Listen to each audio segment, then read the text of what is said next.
Hey, I'm Adam Small. And I'm Jake Moses. This is our podcast, The Performer's Pathway. A podcast adventure to help guide and navigate your musical life and career.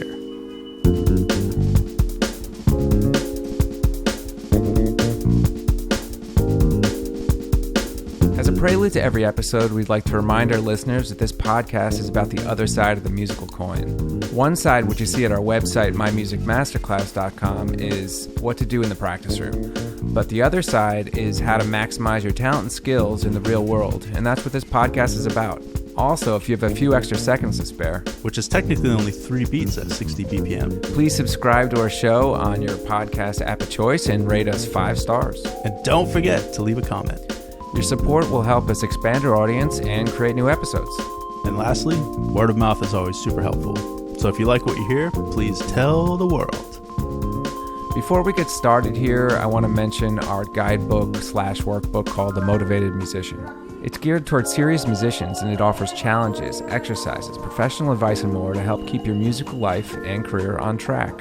Also, as an extra perk, members get exclusive discounts from My Music Masterclass. And if you want to learn more, just go to mymusicmasterclass.com, hit subscribe in the header menu, and you'll be good to go.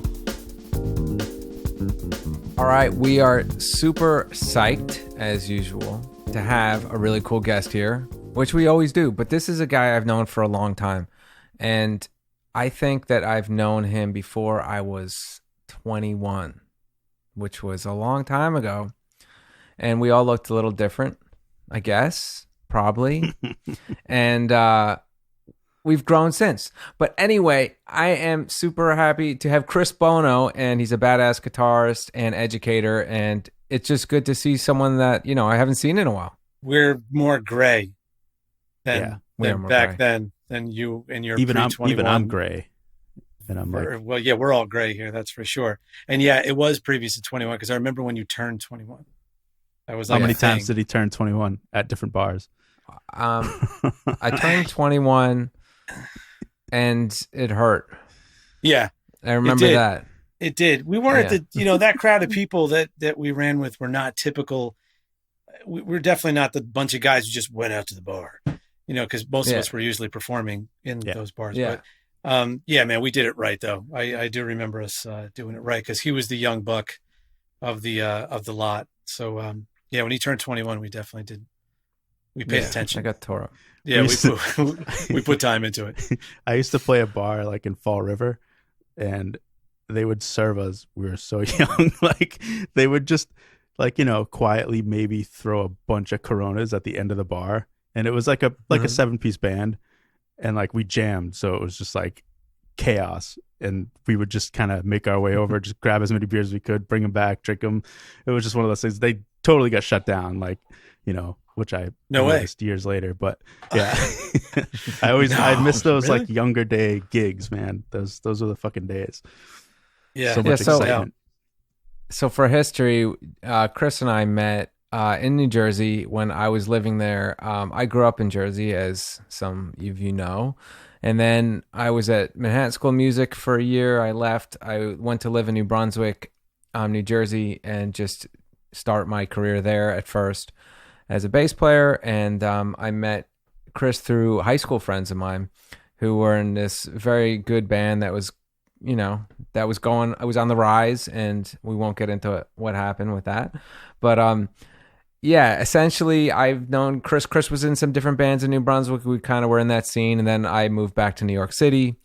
And that's the short end of it. And, I'm going to try to keep it somewhat professional. And we thought, Chris actually thought it'd be good to have you on specifically because we would just get caught talking about some boring inside shit for the entire thing. You know what the funny thing is he's in the middle. Like from my view, I see him in the middle, and that's exactly where he needs to be. So he can keep us all reeled in, because we can definitely go off on a bunch of tangents, bunch of inside jokes and stuff like that. Stories that are probably very inappropriate. And just not funny to anyone else. It was probably some of the most inappropriate stuff I've ever lived. Like those are the most inappropriate stories. That part of my life has the highest concentration of inappropriate stories, and they're the awesome. content was that's what it's for. you're not gonna do that shit now, you know. All right, man. We're at different stages. Chris has got 2 older children that are, on their way out of the house, and I have a 5-year-old, and my kid. We were at someone's house today, and he fell into a pond, and it was like this gnarly pond, like it smelled and everything, and it was, so that's what happened to me today. I think Chris has got different joys and problems, than that. You know what I was doing right before this? I was talking to Kyle Rogendorf, first of all, right before this, who was another guy from that time, and who's gone on to also grow up and like be able to feed himself, which is contrary to what any of us had the potential of doing back then. But I was outside right before that phone call, pounding a wooden little picket fence around this old shed that I have in the backyard because my half pit bull, half short hair pointer has discovered a groundhog yet again. Springtime groundhog has, and he wants to fucking murder that thing, right? He wants to rip that thing to shreds, and it's under there, and he knows it. He keeps coming in with his white face, now all gray, and he's ripping apart this shed that's been there for. That shed is way past its time, and he's just tearing the thing to. It's horrible. So I put logs. We had a tree go down, a cherry tree, and I put logs around the shed a while ago. He's pulling those. He's throwing them over there like he's the Hulk, and he's going in there and he's ripping off the siding. So I now just put a fence around the logs. I put the logs back. I put the fence around, and I've double barricaded this thing so he cannot go in. I put this big metal ladder in front of the doors. So we'll see, how enthusiastic he is about that groundhog. Well, but now it's political though. He thinks you're on the groundhog side. So it's going to become like a thing now. Yeah, he's going to be posting on Facebook a bunch of crazy shit about how you're, whatever conspiracy theories, probably. Yeah, yeah, no matter. I'll win in the end. So wait, we discussed something right before that we hit record on this because we talked for at least 2.5 minutes or so, and Chris said he had a really guitar nerdy shirt on, and let's discuss. So here's the shirt, right? Take it in. Mm-hmm. When we were discussing this, we've identified that this is Mandalorian, which now everybody thinks they're an expert because of the show. But for us old Star Wars nerds, but this is not just a Mandalorian, right? I mean, the really, you're looking at this, you might see the Boba Fett thing, and if you start pushing a little deeper, you might go, wait a minute, Boba Fett was the beginning, of this and that, Jango Fett. Hold on, that was a clone. And then I have this, he's on top of a Minotaur, or not a Minotaur, a Centaur. Wait, wasn't there a pedal called a Clon Centaur? And wasn't there a bunch of clones of the Clon Centaur? There definitely were. Oh my and God. Still will Yeah, always man. That is amazing. This is the imagery of the clones of the Clon Centaur. So many things. If you're, just so you know, if you're looking to, whatever your thing is, if you're looking to pick up a mate on any side of any fence, that's the shirt to wear. That is sexy as hell. If you're looking for a certain type of, of female or male or whatever, yeah, man. If you want that if you guys click on this, you're off to a great start. If you get each other and you both have the shirt on, could you imagine if you walked into a bar and you caught someone's eye and they both have the shirt on? Dude. I would know. I mean, I'd think that you'd have to marry. Or something immediately, because just go to the courthouse and do it. Soulmate, yeah. Mm-hmm, mm-hmm. It's more than just a night. You have to just do it. Right. Yeah, but what if one of them is a clone pedal buyer and the other is an original? Ooh, that's a pretty big gap in income right there. I mean, but you know what that is? Is this relationship gonna work? It's like class warfare. Oh wow! I didn't even. Wow. She might not be down. Is it like man. She might not it's be like down Dirty with that Dancing? Like Jennifer Grey comes from a rich family, and Patrick Swayze is like, the dirt bird in the shack with all his friends and stuff. Oh yeah, Karate Kid, right there. There's another Valley. one of. For those of you who haven't seen Cobra Kai, I mean, it's epic. It's one of the best shows ever. I had a Centaur back in the day. Oh, you did?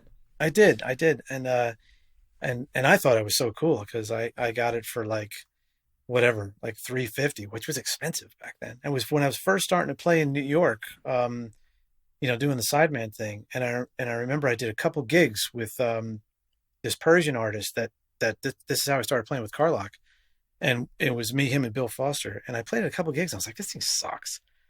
And then I paid, I paid a lot of money for it. It's for, even today's standards, $350 for a pedal is a lot of money.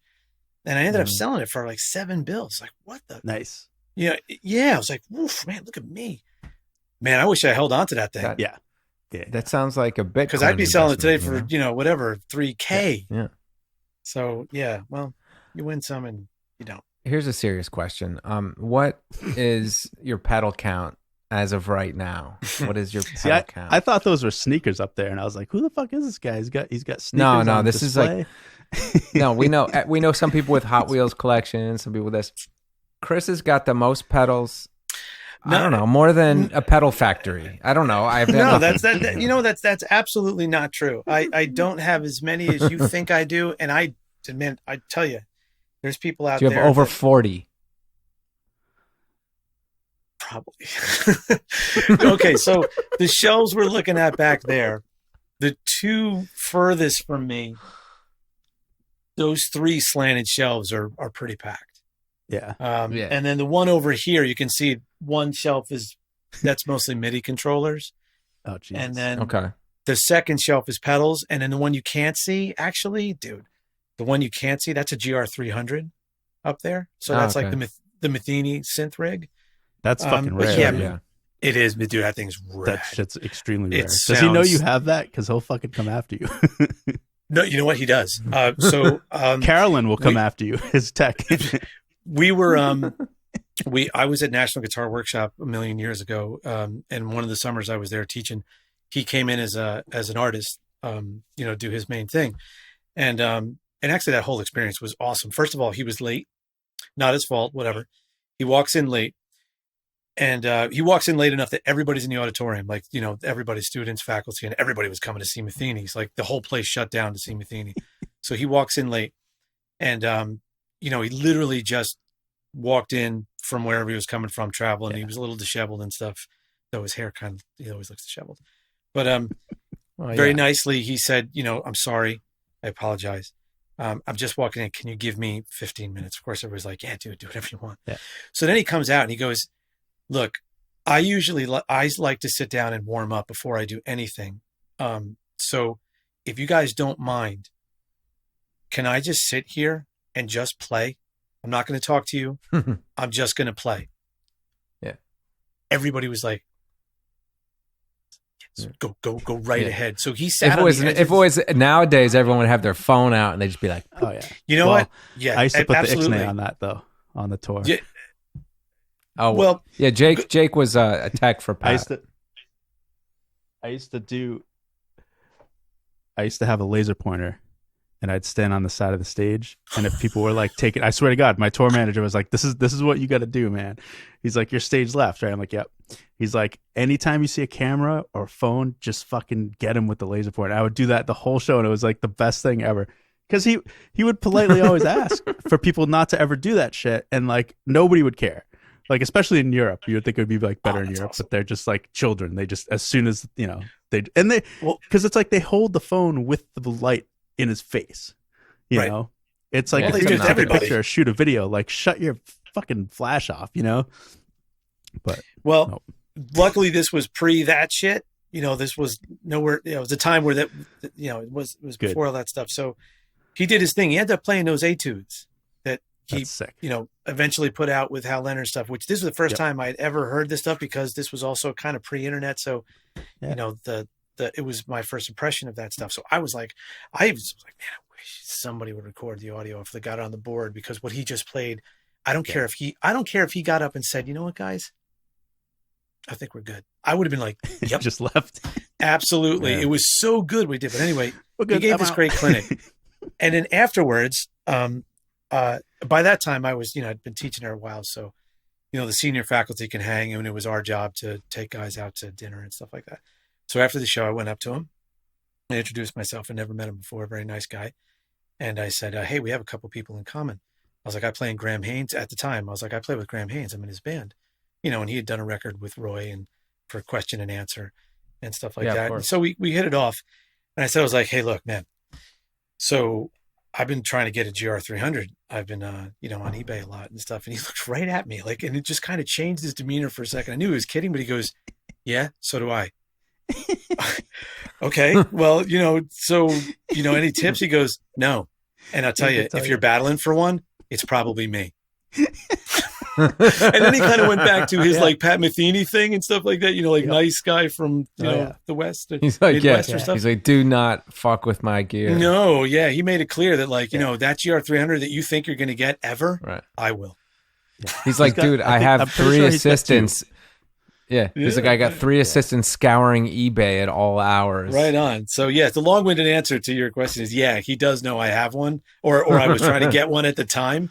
And he made it clear that, I was going to earn that shit if I ever did get one. Yeah, dude. That thing's fucking awesome. So that was my one and only time to ever talk to him, which was unfortunate. I wish it would happen again and again, but it didn't. But at least it was memorable. So besides, holding the family together, and this is something I've been asking pretty much everyone during this time, besides just holding the family together and doing what you're doing, I mean, how have you been dealing with COVID? I mean, have you been kind of like, I don't know, doing anything different, writing or trying to push more educational stuff or exercising to keep yourself sane, anything that's like out of the ordinary? Well, honestly, the pandemic did not slow me down at all. Nice. And I know I know I'm unique in that situation from talking to many people that we know mutually and other people. Yeah. Everybody, a lot of people are on their ass. I've been teaching online since about 2006. Yeah. I got in really early. You were like one of the first dudes to really push for that market. Yeah. So we could go through definitely, I think, I don't remember exactly the first one. I know you did guitarinstructor.com and a lot of different things. We don't even have to go into it. But, no, I'm still doing that. Yeah. But you started early. Yeah, for sure. Yeah, by accident. That was through it's when I was in Boston or Massachusetts / Boston when I was teaching at Berkeley. A contact an artist rep for First Act guitarist. He knew everybody, and he just called me one day and said, "Hey, I have another artist who wants to take lessons, and I suggested you, and he's into that, but he's in New Jersey, ironically, because we're both from there, and I just moved from there." And I was like, "Well, how do we do that?" He goes, "I heard about this thing, Skype." And it was literally that conversation, have you tried anything on Skype? I was like, no, but let's give it a try. So my first Skype student was Steve Padula from Thursday. And that's how I started doing it. And I had this camera. Yeah, I had this camera. It was a mini DV camera that I was using from Guitar One. Gave me that to do, because previous to moving to Massachusetts, I was doing all the CD-ROM videos for them, and I would go to New York once a month and go do the footage in New York. So when I moved to Massachusetts. You mean for Guitar Workshop or for Berkeley? No, Guitar One magazine. Oh, Guitar One magazine. I was doing all the CD-ROM footage. I was playing all the examples in there. So I love the fact that there's people listening to this that are like, what the fuck is a CD-ROM? Don't even, don't go there. It's just don't do it. I know. It's a rabbit hole. Well, but yeah, right. And to that point, that's how far, I don't know how. They're like, do you mean that. DVD? It's like, no. That's how long I've been doing the video thing, like going back to footage being distributed on CD-ROMs. So, it all kind of kept falling into place. So they gave me a camera rig. So then, all that, I put it together. Next thing you know, we're doing this online thing, and it kept growing from there. So fast forward to something like this. I got this, I got a good, healthy online teaching thing that has a nice waiting list and stuff like that. So there's always people there. So when this thing hit, I was already doing that. I didn't have to go running to make that happen. Yeah, that was already in place. And frankly, then when people started turning to this more, going online and looking for just entertainment, whether it was serious inquiries or not, that just made the student pool bigger. Yeah. Because more people got into it that maybe previously were never even considering it. So for me, the work just increased. Some stuff slowed down, like Guitar Instructor. That, for anybody who doesn't know, that's a website that offers licensed, correct transcriptions of guitar music and other stuff.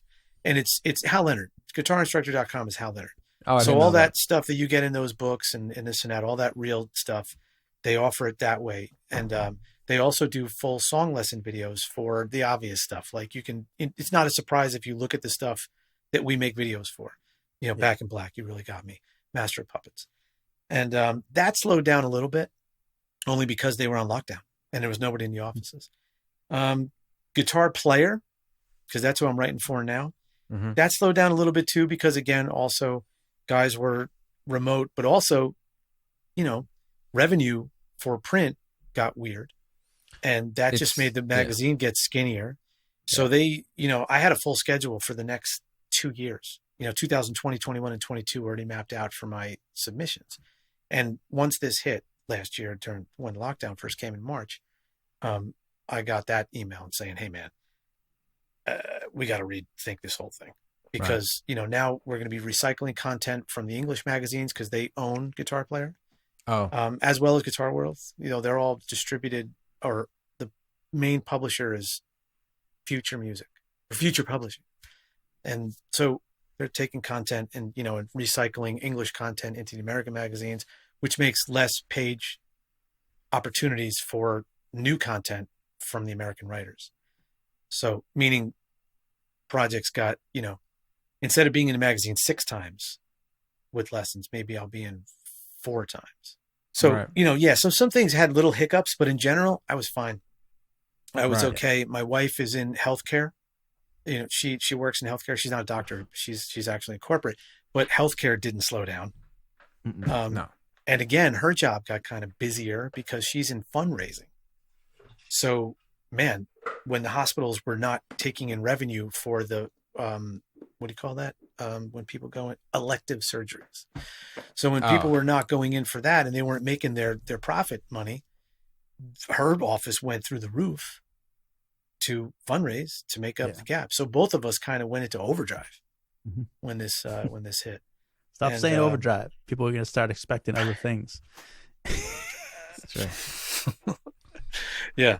Damn Quan Centaur. So in general, we were okay. I mean, there was the other parts about being just locked up and this and that. But I mean, to be honest with you, man, even that went pretty well. Our boys were a pretty tight unit, the 4 of us. We have 2 sons. They are older, thank God.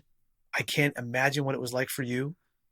And if you have kids, like with people with younger kids, I have no idea how you people did that. I have no clue. It wasn't easy. But, we pulled it off. You just got to be creative and, take steroids, something performance enhancing, a lot of coffee. Yeah. I totally feel for you. So in that respect, we got lucky. But at the same time, my high school senior last year got stripped of any of the stuff that happens at the end, the prom, the graduation. Yeah. Everything was like that, gone. I mean, that's brutal. My high school it's junior, part of someone's childhood just missing, Right. My high school junior has been in his room the entire year. He will go through his entire junior year of high school in his bedroom. So that's a bummer.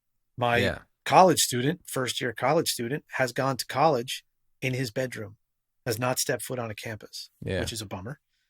Woe is me. First world problems, but it still sucks, is. Dude. It sucks. It does. It sucks. It sucks. Yeah, so, it's not supposed to map out that way, but it is what it is, and everyone's in the same boat. Right. Yeah. But like I've said this before too about basically having not all your eggs in one basket, right? And also having that together before a pandemic hits or anything, before shit hits the fan, basically. And the importance of that, because when something like coronavirus hits, it's obviously completely unexpected, and it's like as a hurricane would be or anything like that. You can hear about it months before or blah blah blah, but we could get hit by an asteroid, there can be a solar flare, there can be a pandemic, which is obviously more likely, and all these things can happen. So what do you have to diversify your money? Like, if one income stream dries up, how are you going to pull it together?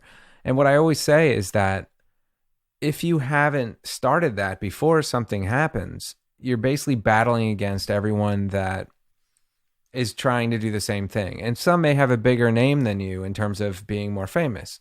So then it gets really tricky. If you've had it together before, you're always in a good spot. You have your thing, But if all of a sudden the entire pool, just gets huge and, all of your heroes and they're all in the same game, you better have had it going on beforehand. And that's exactly what happened here. It's like for the starting out musician, the up and coming, I mean, they really got screwed. It's really, really difficult.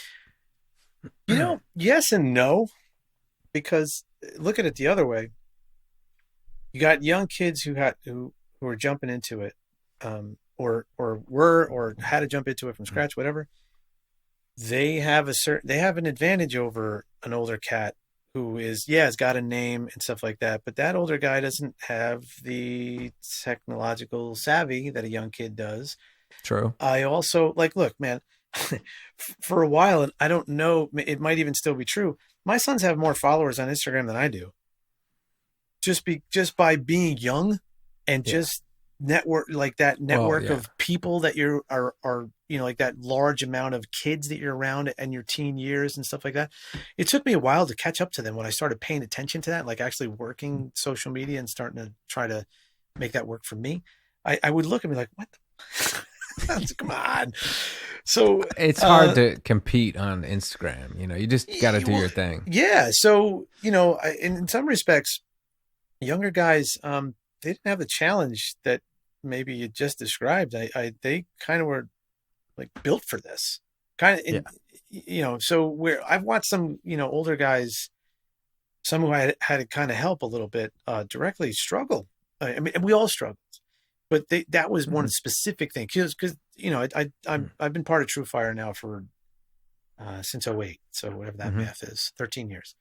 And, first of all, True Fire was, as usual, amazing.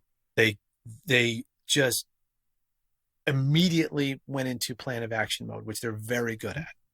And they created all these ways to help their artist roster stay relevant and to make money, to create new revenue streams quickly.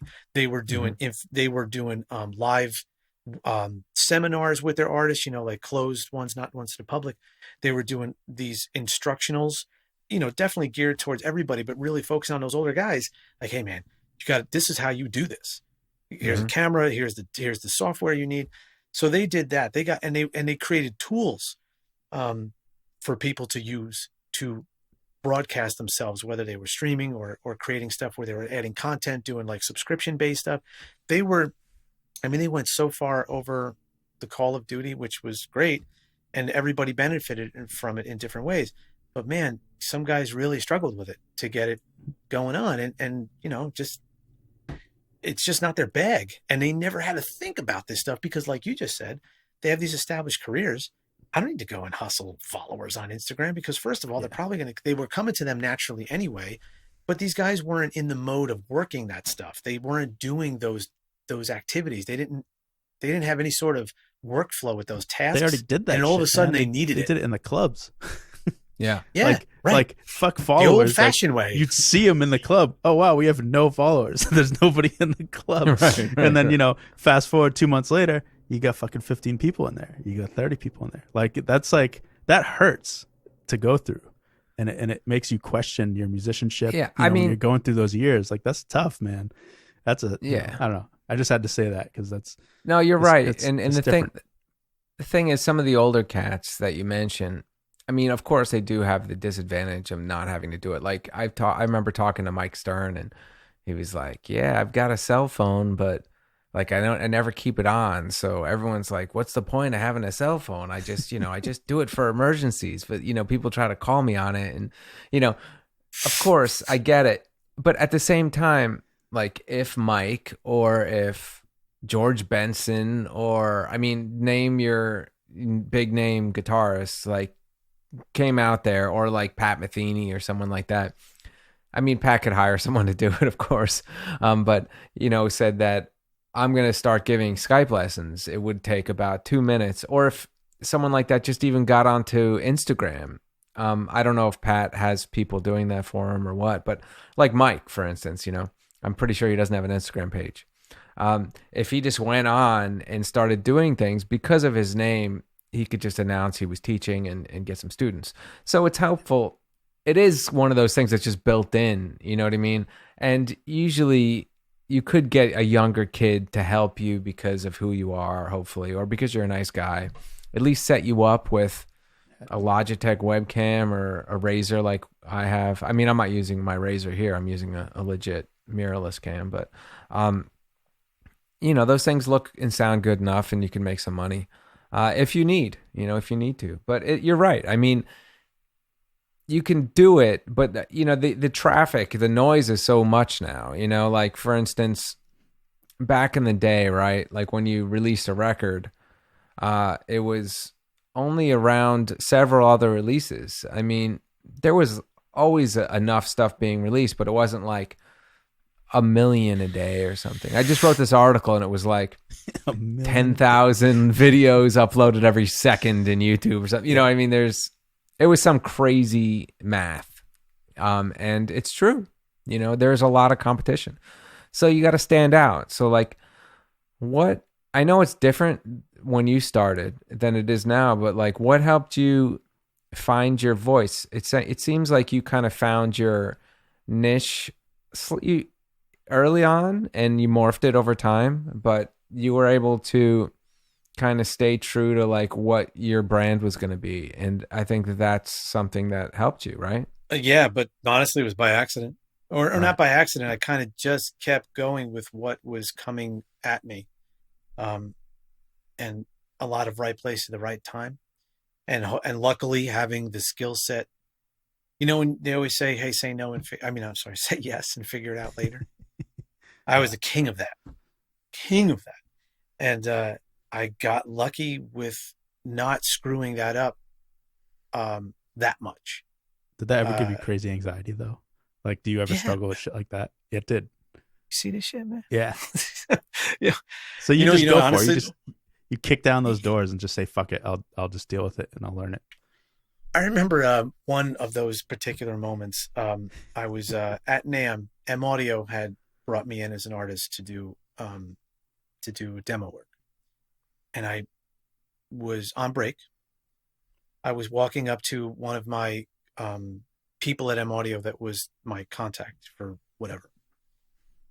And he was talking to an editor from a book company.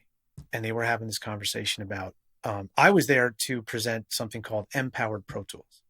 That was a version of Pro Tools at M Audio. I remember. Right. Yeah. So I was the guitar player. Because before that, just so people know, like there was like no other way to have Pro Tools on a non-Mac. I don't think there was a Pro Tool for Windows at that point. Wasn't it? No. And that just worked with M Audio software? No, Pro Tools on Windows was there because I had it. Was it? No, the thing was, the big deal was DigiDesign at the time, now Avid, DigiDesign had never allowed anyone to make an interface that would be compatible with Pro Tools. And now all of a sudden they gave the reins, gave permission to M Audio, which by the way, that's what it was. Because they ended up, that was the beginning of them all coming together under the Avid umbrella. But anyway, I'm walking up to this conversation between M Audio and this company called, at the time, Course PTR. They made textbooks that were actually really good. I used to see them in the Berkeley bookstore all the time. They were technology textbooks that would show you how to use Reason, Pro Tools, Logic, whatever. And they had a really cool way of doing it. So they were coming up to M Audio and saying, hey, we want to do a book with you. We want to do something on how to do M-Powered Pro Tools. Like we would like to, because also M-Powered Pro Tools was really like, my job there was to sell it to guitar players, because now we had this thing called the Black Box, and the Black Box was all that Roger Lynn software. And it was kind of like it was a pod that would connect to Pro Tools.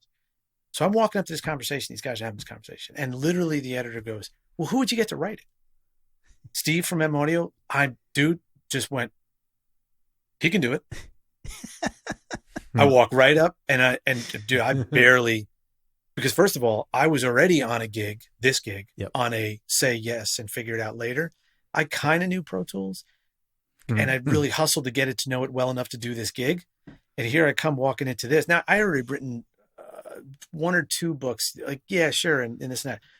They look at me, about 5 seconds of silence. And I went, yeah, great. I could do that. Cool. Yeah. Well, this is Mark Garvey. You guys can take it from here. I wrote 4 more books for them after that.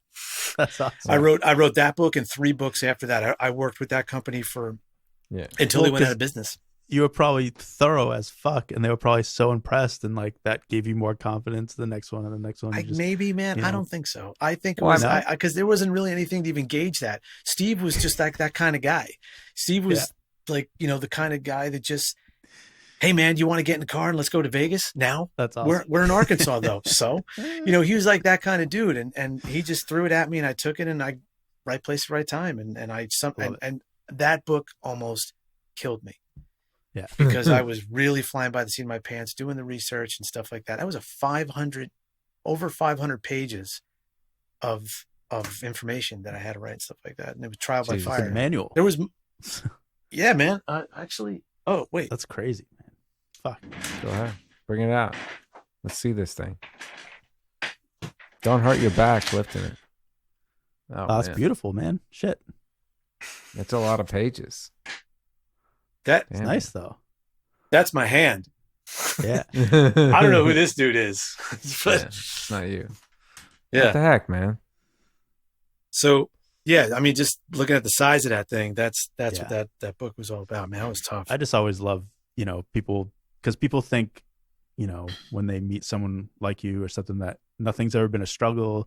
There's never any anxiety with anything. It's just everything's, easy and cool. And it's just never the case, And we all know that's exactly. It's never the case, And I like the part where they think that everybody, like the people you think that are so well off, all right, fine. Can we all agree that Taylor Swift is probably well off? Yeah, of course.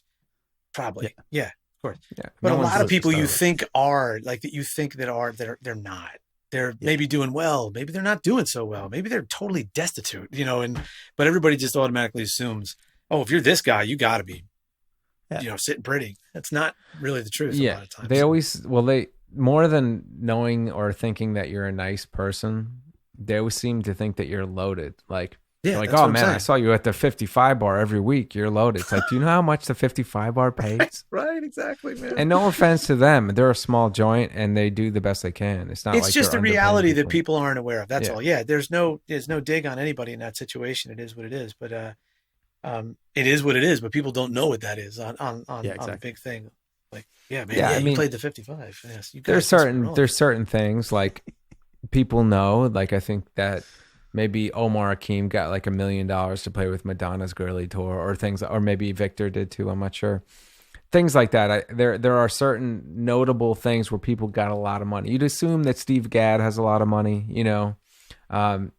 You'd assume that there's certain musicians, but yeah, there's a lot of, and this is something that we should do another podcast on, but it's kind of a sad subject. Like I know many great musicians that are like completely destitute now, and they were a musicians, it could be because of stroke, sometimes it could be because of health problems, drug problems, sometimes their attitude caught up with them and they were just fantastic, but no one wanted to work with them anymore. But there are stories, I won't even name the names because it's I don't know how sensitive it is. And I don't want to dog any of our fellow musicians, but there are plenty of like, people that you'd think were just sitting pretty and there's like GoFundMe's to save their ass, I don't even mean money though. I'm not even talking about money. No. Like fuck money, whatever. I just mean like, people aren't always as confident as you think. They say yes to things, but they're still scared and they're still going to learn a shit ton of stuff to get it done. It's just because people, I think students have this weird thing in their head where when they have like heroes, they think they have to get to a certain level before they can like allow themselves to do anything.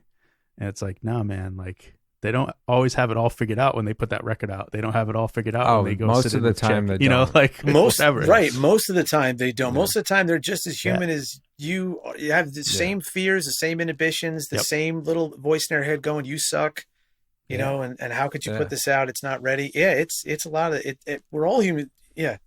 They're not these people on this Olympus mountain and indestructible and stuff like that. They're just as sensitive and freaked out as anybody else is. Yeah, like 80% of the artists in my music masterclass think they suck. You know what I mean? Like, and these are like super A-list people. It's like, it's just that, they don't want to, they just get freaked out when they listen to themselves, and they'd rather not. And I know a part of them knows that they can hang and that they can play and that they're loved and people buy their records and all that. But like you said, when you were on the road with Matheny, that he was a nervous wreck. Oh, he's got so many things. He's got tons of shit. Yeah. Like, hey, going back to that NGW thing, Holdsworth came in, same deal, artist I know. during the day. And he was an absolute disaster. Not he performed great, but he was a disaster. He came in, he looked white as a ghost. First of all, he was playing during the day, which I was told that is not his jam. Like that was totally alien to him. But I'm watching this man literally play a line, take his hands off the neck, and his hand was doing this. Yeah. He was completely out of his element. So after the show, like I did with Pat, walked up to Alan, introduced myself, another nice guy. But man, he was a deer in headlights. He looked right at me and I was like, we talked for like 2 seconds. I go, hey, Alan, you ready to get out of here? Because our job was to take him to dinner. I was like, you ready to get out of here, man? We'll go get something to eat, get a beer. And he's just like, he was defeated and just went, uh-huh. He was exhausted. And then, once we got to the restaurant and, we got a little comfortable and stuff like that, he relaxed, because up until then, man, he was just done. Before he even started, he was absolutely done. Yeah. His mind can do that shit on the guitar. Like he does that with his mind to the guitar. Imagine what his mind could do to him in other ways. It's just as powerful. It's these, it's a creative. Yeah, and Holdsworth is as much of a guitar hero as you could find. That guy is like a total genius. But right, and then at the end there was a GoFundMe page to bury him. To close up his to finalize things and stuff like that. And how criminal is that? Literally. Totally. Yeah. To lighten it up from that, which is easy. I could almost say anything, Right. Here, I'll tell you a story about the National Guitar Workshop. All right. So when I remember I was young, and this is before I you remember? There. I remember it. I was like 16 or something, and Zach Wilde was the artist, right? So Zach Wilde came in. Here we go. And he was so drunk, right? And so it's a bunch of like kids and everything, and it's supposed to be a dry campus, and so he just kept drinking out of this like paper cup, and he was like, apple juice, you know what I mean? Like it was like noon, you know what I mean, or whatever, or like 1 o'clock, and he was getting drunker and drunker. And apparently, in this, I don't know if this is true, but Dave, Smoliver, apparently he went up to Dave, and Dave was like, dude, you can't like drink, you're getting a little, you can't drink here. And Zach Wilde just pissed on his leg. Oh, I never heard that one. Yeah. That's awesome. And he wasn't invited back. Oh wow! I'm gonna have to ask around about that. Wow. All right. So this may or may not be true, but so I know where to go to get the truth. Ask Harry.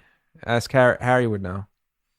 Or Terry. I'll Terry would know too. Yeah. Yeah, absolutely. Terry was always there. He was almost there. Find out if that's true, and if it's not true. It's just a hilarious story to say in the podcast. Okay, so but if it is true, it's even better. I'll give you a supporting story that makes it likely. So one of the shoots when I was going into New York to do the Guitar One shoot, I would get there. Let's say I got there at noon. I got there at noon. Okay, so I'm going to do my shoot, This particular time, I sit down, I look down, and there's a bucket, like a workman painter's bucket. You know what I mean? Yeah. Like one of those buckets, big bucket, like this big. It is filled to the brim with empty Lowenbrows. So I'm like, oh wow, man, what'd you guys do last night? They're like, that's not from last night. What? Zach Wilde was here this morning. This morning. So I was there at 12 o'clock. So that means that he came in, did his thing, and had left probably at least a half hour before me. Yeah, he was there like 9. Yeah. And this thing was filled to the top. One of those industrial buckets of Lowenbrows. So let's say 12. Like a 12 pack was in there, and it wasn't even lunchtime yet. And he had already plowed through that. I love how they're just like, we need something. Get him a bucket. Like he's a fucking pirate. It's amazing. Mind you, regardless of if my story is true, which it may or may not be, Zach Wilde sounded fucking great. He really sounded amazing. He did a really good clinic. Yeah, he sounded great. He was just a really solid rock guitarist. So did Matheny that day. So did Haldsworth that day. So did all of those guys. So did I saw Scott Henderson too. Then and he sounded amazing too. I mean, all those guys. And I saw Sco there. This was before you went there. I think I was young, man. I mean, this is before I was even teaching. Well, but going back to what we said before about stepping up and this and that. Regardless of all these things, whether they're voluntary, self-inflicted, obstacles, or they're head cases, every one of those guys, when it came down to it, they did what they were supposed to do. And they did it at that level that you came to worship them for. So, hats off to... Which is why they can't stop, and why artists usually can't stop, because we're fucking good at it. It's like, this is what I do. You know what I mean? Like, what, am I just not going to do this shit anymore? It's like, that's why that push, that pull as an artist, as any type of artist, it's just, you can't really ever get away from that gravity. It's what we do, No. I mean, hey, look, if you haven't noticed, I keep doing this and I'm right from my arm. So on top of the pandemic, I was lucky enough to also have my neck here. What I found out was 10 to 15 years of arthritis, building up, and it finally started to crush. Like there's 3, what do you call them? Discs. That have herniated. And so there's one that's sitting on my radial nerve that goes all the way down to here. And obviously I got it from playing and all that stuff. But does it make your arm go numb? No, not totally numb, but there's portions of it, it'd be like shocks, like hitting the funny bone type of shocks and stuff like that. Mm-hmm. Do I stop playing? No. Have I, I am doing things to heal it, and actually I'll put this out there for any musician. If you ever have problems like this, and this is the second time I've been into a thing that's affecting, like everything. There was another time my arm was like this. And both times, I'm now doing it again. I'm going to a Hoshino therapist. There's not many of them. Hoshino therapy was devised by a man. I don't know his first name. And if I did, I would say it incorrectly. But his last name is Hoshino. It's a combination of massage therapy and motion exercises to address your problem. So a Hoshino therapist, I went to the guy who learned from Hoshino. His name was Richard Zukowski. And if you ever talk to Fuzinski, bring it up. If you ever talk to Medeski, bring it up. If you ever talk to just about any faculty member at Berkeley, ask him about Richard Zukowski. Is he a Massachusetts dude? He was. Yeah, he passed away, unfortunately, unexpectedly a couple of years ago. But one of his main prodigy guys, Don Hayward, is in White Plains, which for me is about, I don't know how long it takes me to get there, about 2 hours. Yeah. So I've been going. It's like 15 minutes for me now. You jerk. So that would be great. Yeah. I'm taking notes. I mean, I've got my aches too. So hey man, I just passed it on to somebody who really needs it, who really needs it and plays his ass off, and he's hurting. That's the thing. So if you ever are really in trouble and you're getting into those places where people are talking about heinous things like surgery and these guys want to put an epidural in my neck and they want to shoot me more cortisone, which I said no to. They had me on nerve medication. I was like, okay, no. So Hoshino therapy, there's not many practitioners. There's like a handful, unfortunately, but it's worth it. Were you able to keep all your technique the same? They kind of work. Do they work like around like like your technique? Because the first thing I would think is, shit, I need to change my picking technique, my left hand fret technique. You might. Do you mean is it like Alexander technique? You mean like are you supposed to change stuff? That was in the conversation with the first time I found when I came to know about Richard, which was through Fuse. The Alexander technique was in the conversation, but it's not that. But when I saw Richard and when I went to Don, I had a guitar with me so they can sit down and see my posture, and because that's the whole thing. And right. Yeah, they're into it, and the stuff that they do, I'm sure that it's relative to different things. And somebody who knows about this stuff, you're like, yeah, that's the same thing as this and that. All I know is any type of therapy I've ever done in this realm, this stuff's aggressive. Like they come at you, So, but I saw the light the last time. I'll get to the end of this with this again. Which, by the way, I went to, and I love this woman. She's an orthopedic. She's great. She's very well known around here. She saved my son. She brought him through a terrible back injury, and she's great at what she does. And I'd been going to her for this problem, and finally I was like, man, I got to go back to the Hoshino thing, which I did, and I told her that today. Yep. Yeah, she wasn't too happy. No. That was the shortest appointment I've ever had with her. She's like, I totally support you. I'm here for you. Do what you got to do. But It was kind of like, all right, man, I've told you what I can do for you. Yeah. Modern medicine and doesn't want to hear about, or I get it. I totally get it. There used to be this guy in New York that I went to years ago for tendonitis, and his name was Dr. Ting. And he was great, man. A lot of guys went to him. A lot of people, a lot of musicians. And he was like this old, it was like a precursor to acupuncture, but it's not really acupressure, but it was kind of like that idea with the meridians and the pressure points. But he would do stuff to you and it would just work, And I had seen, everyone. And he would also give you insight into what the problem was. He was like, and I'd see doctors and they just give you anti-inflammatory drugs, That's exactly what they did to me. And then, I see this guy and he's like, how are you sleeping? And I'm like, well, I sleep like this. He's like, take this pillow, put it up, prop your head on this angle. He's like, it's right here. And he just touched something in my neck and like the pain went away. And I'm like, all right, you get it. You got the gig. And Don gets it too, because he's a player. Yeah. He's a trombone player. He's a working musician and stuff. So he gets it even on a deeper level. Great. I'm going to give this guy a call. It's hard for them because it's when you're dealing with, because essentially musicians, we're fucking martial artists in a way. Like we're dealing with muscle memory. We're dealing with hours and hours and hours of training to do a certain specific thing. So it's like, if that comes under threat, it's tough to change technique and it's tough to change anything with people like that. It's not as simple like, oh, you do this now. It's like, okay, well, I play 300 notes in a minute. Like if I can't fucking do that, then I'm not myself. For money. That's just for my livelihood. Yeah. I mean, it's not even a source of expression. It's for money. I have to do this to put food on the table. So I can't do this differently. I have to keep doing it this way. Exactly. And it's tough. Also like, I equate a lot of things to mixed martial arts or boxing, and because it's not as far out as people think, like if you are a boxer and then you get a new trainer and they're like, no, your footwork has to go like this and you have to do this and this is your new thing. It's like you have a month before the fight. Like as soon as that bell rings, like, are you going to revert back to what you've been doing for 10 years or are you probably, I mean, how do you not, what I mean? Because it's the same as being on stage, like in the practice room, you can do a lot. And that obviously is the time to create long lasting memories. You can change your posture, really concentrate on relaxing your shoulder or whatever it is.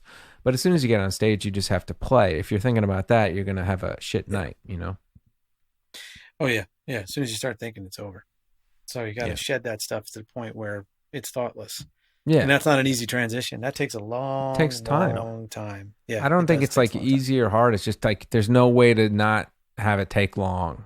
Right. I mean, there's no shortcut is what I'm saying. Nope. No, there is not. No, and I've had this conversation so many times, sitting in this chair, people grilling me. I've been doing this for X amount of time. I'm still doing this. Man, you got to put the time in. It's not going to happen in 2 months. What No. you're trying to do is something different, and you're trying to change things. And I'm giving you suggestions as to how to do that. I'm not saying that I know everything. I'm not saying that everything I'm saying is guaranteed to be the right thing, but it's pretty likely that what I'm telling you is going to work. And but I cannot provide you with a shortcut because there is none. Yeah, you got to find your fun on the way in that path, because it's a long fucking path. It's like you got to be like a stealth fighter pilot. Those long missions. Like you got to keep yourself occupied too. Yep, and it's another reason. I've said this a million times. What should I do during my practice thing? Well, do this, and this, and make sure that you turn everything off that I just said, and just turn your amp up and play 2112. Exactly. Just rock out to something mindless and just whatever it is that you absolutely love. I don't, whatever riff that is, whatever could be thing Rage Against the Machine or 2112. It doesn't have to specifically be 2112, although that is recommended. Take your pedal out, the one that you don't really mess around with all that much, or you do every day. Do something new with it. Like do something completely mindless that has nothing to do with a goal, nothing to do with a task, homework, nothing. Just do it just because. Don't forget that, because people forget that shit. I'm practicing this stuff, and all I'm doing is this. That's your fault. Because I've told you a million times, don't do that. Do not play do that. Neil Diamond with a Boss Metal Zone. That's your homework.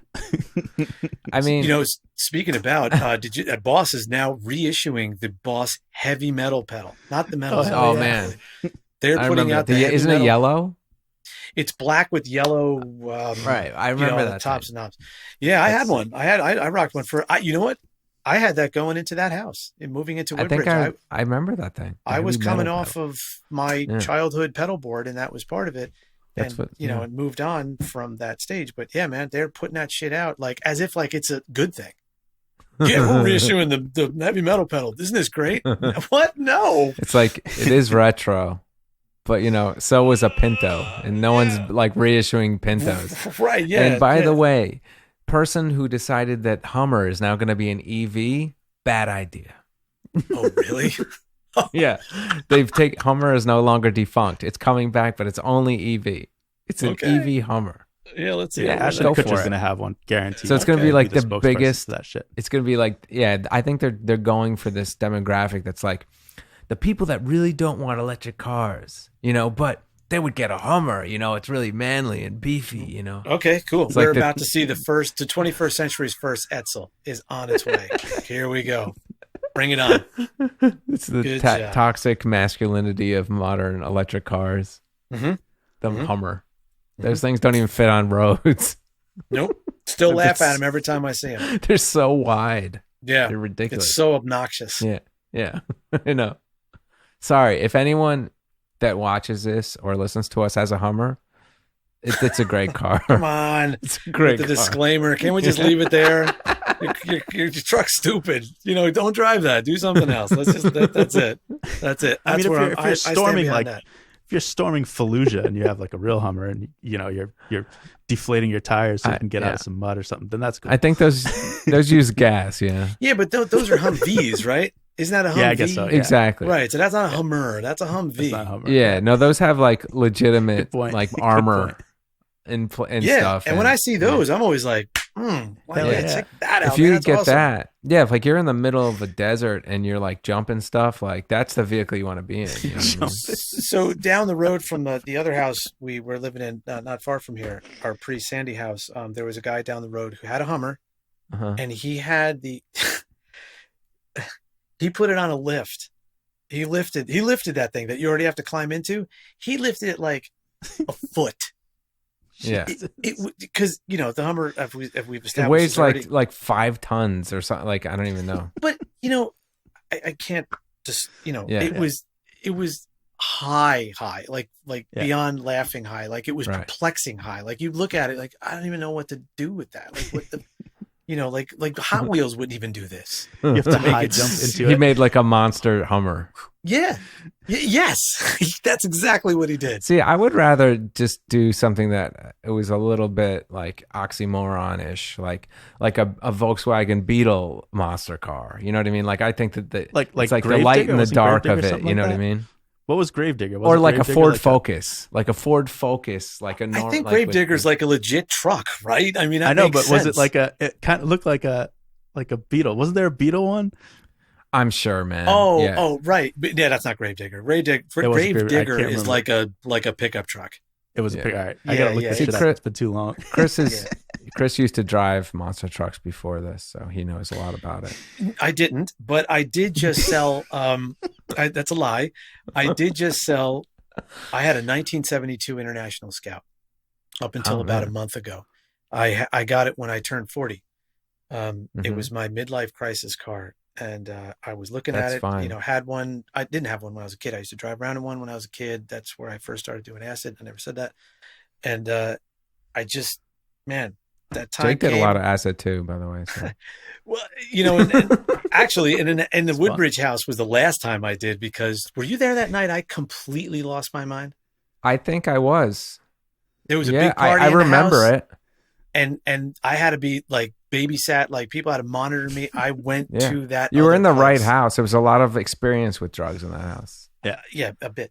But so that was the last time I did that stuff. Actually, it was probably like John who helped you out or something. You know, I mean, he was definitely done a lot of acid. Maybe or Jennifer Limoncelli was my one That's of my real main last name.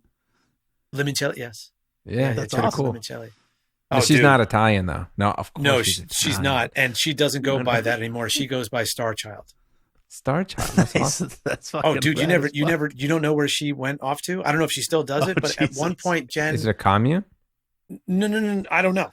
Jen, I don't know how to describe this, but I'll try to do my best. I'm gonna write this. There is a faction of people, a culture. A faction. Of people. Yeah. It's very cult. Yeah. Okay. Use the other walk words. on stilts. Oh, nice. Oh.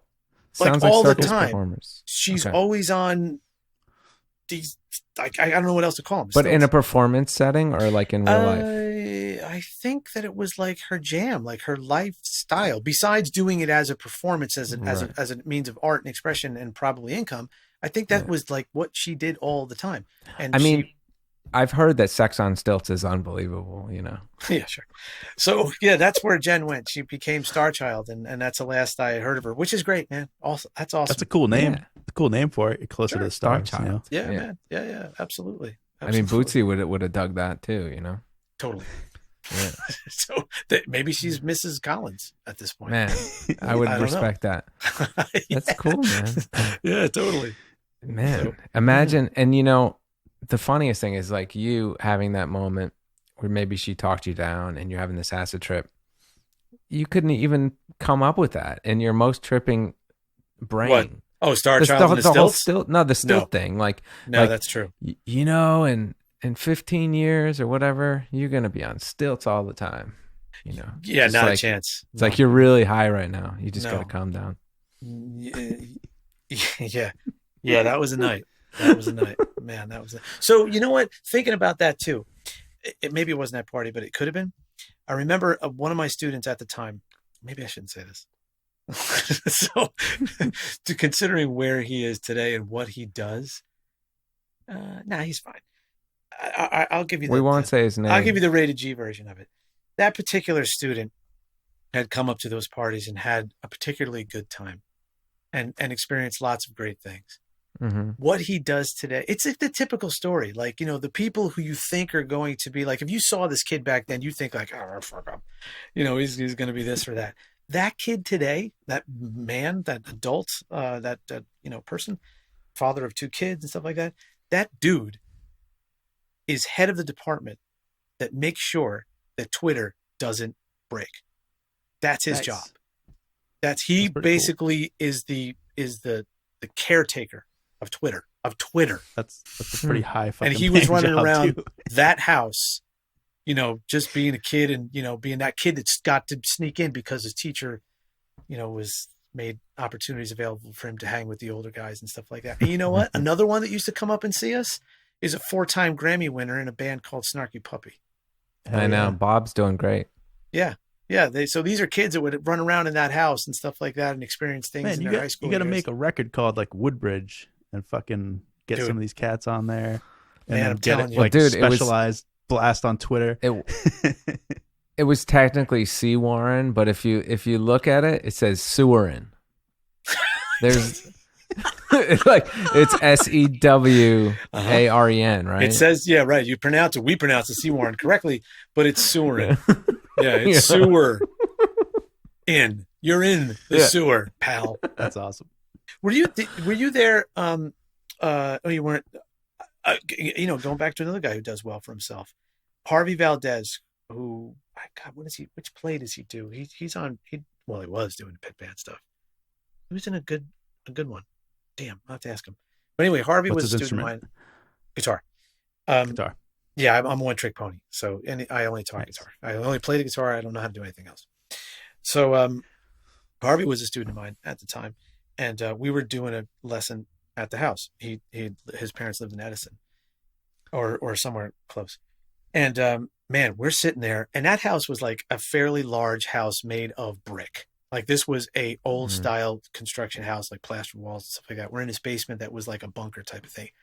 Yep. We're sitting in that house, and all of a sudden, this sonic boom takes place and literally shakes everything, the house, the ground, everything.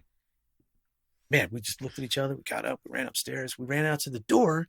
We look up, and there's these bellowing, like Indiana Jones coming, the end of the world flames.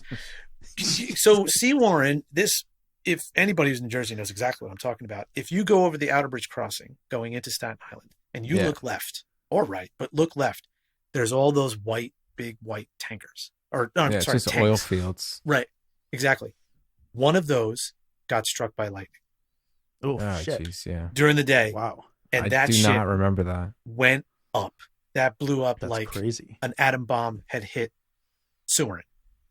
And we were in the house for that shit. We walked out and saw the results of that. I never saw man, wow. Yeah. That was amazing. Unbelievable thing. And yeah, it burned. That burned for like 3 days. Yeah. Yeah. Yeah, And we all breathed it in. Yeah, we did. Yeah, because that black shit was falling for weeks after that and stuff. And yeah, we all breathed that in. So let me tell you, man, when my kids were being born, both of them, the whole time just going, please don't have a leg growing out of your skull. Please have eyes on your face and not in your armpits. Just come out normal. That's all I ask for. So they did. People mess with Jersey. They call it a garbage dump and all that stuff, and that's not true. Although They do. they do I say know, that. I have family there. I know, but although the water in Jersey, it does look like Mountain Dew a little bit out of the tap. No, I'm joking. No, it's not that. None of that's true. The whole wet exit thing, and Jersey's lovely, and we grew up there, and thank you, New Jersey. Oh, absolutely. I'm here loud and proud, man. I'm here in Toms River, New Jersey. Come and fight me. It's awesome. I live 5 miles away from the ocean. I can get to New York on barring traffic, plus or minus hour and a half. I get to Philly in the same amount of time. I can get to Boston in 5. And get to Baltimore in about 3.5 and Boston's stuff. a little bit DC. Yeah, that's right. Well, dude, you're talking to the expert of that schlep. So that's a tough one. That's a lot of coffee. When I did it. At the time it was Monster. I did that drive for almost 3 years. I drove once a week, 32 weeks out of the year, back and forth. Yeah. I did that drive, and it was Monster and niblets. Those sourdough niblets. Yeah, how's your ulcer? Honestly, that in the beginning it didn't bother me.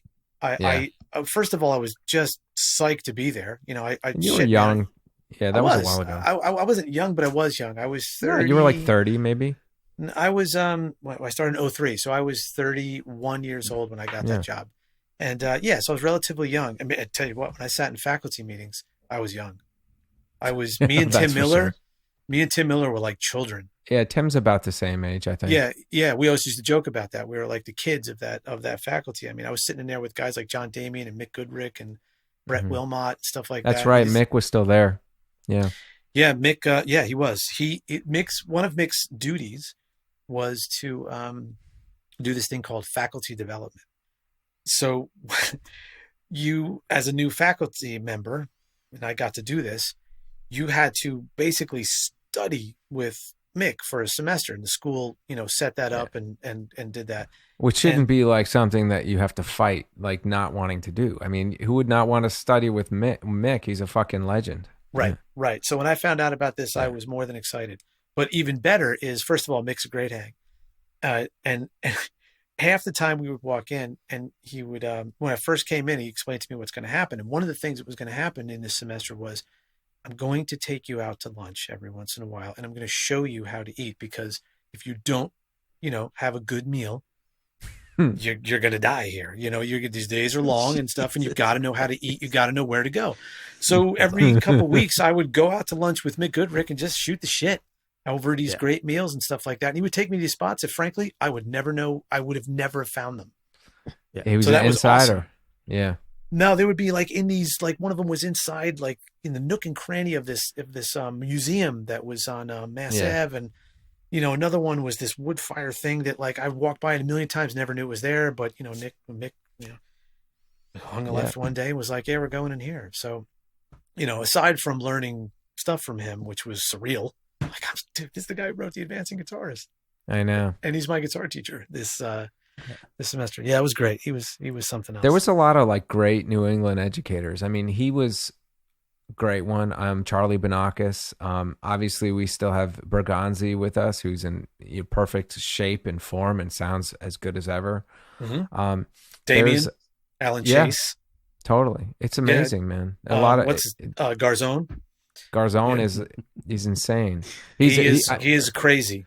Oh, I mean, I love the guy. He's like, but yeah, he's hilarious. I look forward to every conversation, any impromptu conversation with George. I would drop everything if I can have 2 minutes with that guy, because he was crazy, a good crazy. Yeah, totally, man. Like he has so much life, and his playing is ridiculous. Obviously. Yeah. Hey, man, and Tronzo's up there. I mean, another kind of a noob compared to the guys we're talking about. But but Tronzo is so wise, and he is the guy. He's the dude.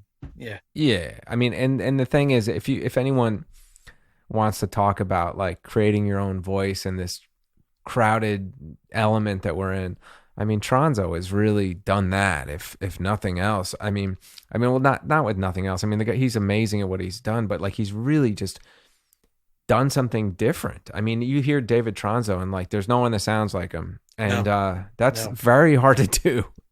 Yeah. It is, and he did notes. He did it like to the nth degree and stuff like that. Yeah. If there's that'd probably be the thing. If the thing I miss most about that gig, because I left on great terms and I was totally solid with leaving, but the thing I miss the most is the people. That those hangs and those opportunities to talk to guys like that and work with them as peers and see them on a regular basis and pick their brains and learn from them and and break bread and all that stuff. It was what I think Cheryl's the head of the guitar department, or just the jazz department? Or it's Kim. No, Kim Perlak. NGW again. Here we go. We're back in NGW. She's there, yeah. Kim Perlak. But I know Cheryl has a position somewhere in there. She's Cheryl assistant Bailey. chair. She's assistant chair. Her and Kim run the guitar department at Berklee. Which is awesome. That's awesome. Yeah. Fantastic. Yeah, Kim's super cool. Fantastic. And Cheryl's like a monster too, so it's great. She's a great player. Yeah, it's good. I was very happy for the both of them. It's pretty awesome. Man, we can do this for like 2 hours, but I haven't even eaten dinner, and I'm just gonna get caught up in like the Sewering stories. No, dude, we can't go there. We cannot go there. I mean, for the X-rated one, if you do another series of like a paywall podcast, like, it's something where you prove people to get in and stuff like that, and you want to hear. It's like Motley Crue, The Dirt.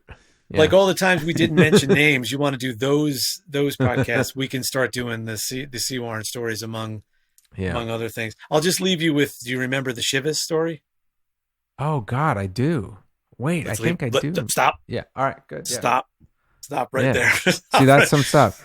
Yeah, man. Do you want to hear the Shiva story? Go to Patreon. No, I'm just kidding. All right. So. Right. Yeah, totally. Well, thank you. Well, man, guys, for having me. It was great to hang. And is there anything coming up that before we go that you want to tell the people about? We're all about doing that, obviously. I know you don't have. Do you have any new videos? I saw one on True Fire that you did. Chris will be doing something for my music masterclass. we are trying to get through this COVID thing in one piece, and then we're gonna do something. But I know you did something about like influences, or is that not new? That's the newest. It's about your guitar heroes or something. Yeah, the two latest things I did for True Fire, I shot them in November. It was I was part of the first batch of guys that started traveling down there again. I did something called practice sessions, and my particular one is called bending workouts, which was great because I wanted to do something on bending for a long time. And then the other thing is called My Guitar Heroes, a new series where we present to you our 6 main influences and show you not how they play, but how we how we play with those influences. So mine were my first guitar teacher, Frankie Giacala, which was fantastic to finally be able to do something for him like that. Eddie Van Halen, and Steve Vai, and Joe Satriani, usual suspects. And then I did Fuse and Wayne Krantz, because during those times when I was living in Surin, I was studying with those guys. And I know. They were big on you. They were it. All those guys were, 3 of them being the rock star type of influences, but Frankie molded me from day one, and Fuse and Krantz literally helped me become who I am.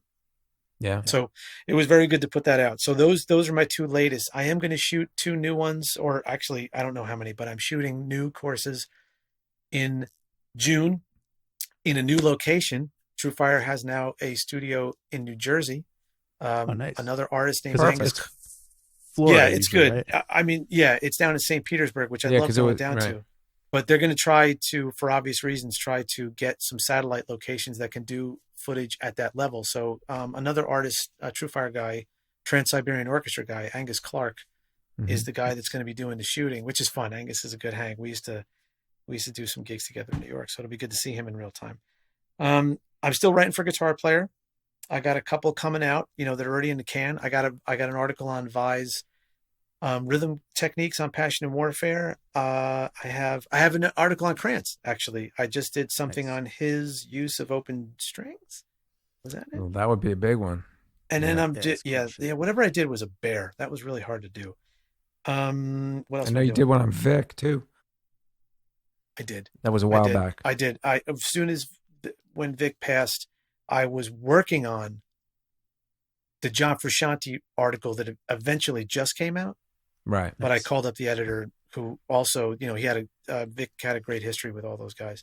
Yeah. And Vic Juris just passed away, and he's of course worthy knew. of being in here. I said, can I shift my lesson and make it about Vic? I just want to do it from the perspective of being his student. Right. And we did what we had to do to make it happen. It was really nice. So Guitar Player, True Fire. I do have 2 records in the can. One trio record, organ trio. With Stivers and Tobias. Ben Stivers and Tobias Ralph. And then I have a project that I did with Sirentip from Ground Up. Nice. We wrote a bunch of tunes together, and we have Evan Marion, Justin Stanton, and Alex Silvergold. Perfect. Playing, what order did I say? I'm in bass, keys, and drums. So it's I call it progressive math funk. It's fun. So those records will be coming out pretty soon. And then guitarinstructor.com. Yes, I actually have, what do I got? I'm doing For the Love of God. Okay. And I'm doing Tender Surrender. If they don't put me in my grave trying to put this shit together. And lasted this long. Altered Scale. My next Guitar Player article, as well as my first My Music Master Classes course. Nice, man. Nice. Altered Scale. I've heard of that one. I love the altered scale. I always do it. I just play scales wrong, and it's altered. Exactly. I'm going to alter this note this time. Wait a second. It's the ultimate or it could just be like scale. if you just took too much, acid, you just altered. You know? Altered scale. You can just play any scale. Anyway. It's a great advertisement for that. You want to keep going? Exactly. Yeah. My altering scale. All right. On that note, thanks, Chris, for joining us in this very professional podcast. And I hope everyone got a lot out of this. And don't do drugs. Obviously, it's bad. And don't play music because you'll be poor. Yeah, all the things. And you'll want to do drugs. But yeah, exactly. I'm not even gonna try to wrap it. Let's just wait. Let's count it off and just no. All right, man. Let's talk soon. And I'm glad you're well, dude, and all that stuff, man. And we are almost out of COVID, and hopefully I can see you soon. Yes. Yeah, it would be great to see both of you in real time. And thank you for having me. And looking forward to moving forward with our first mind-altering, wacko, weird course. The altered scale. Right on, brother. Peace. See ya.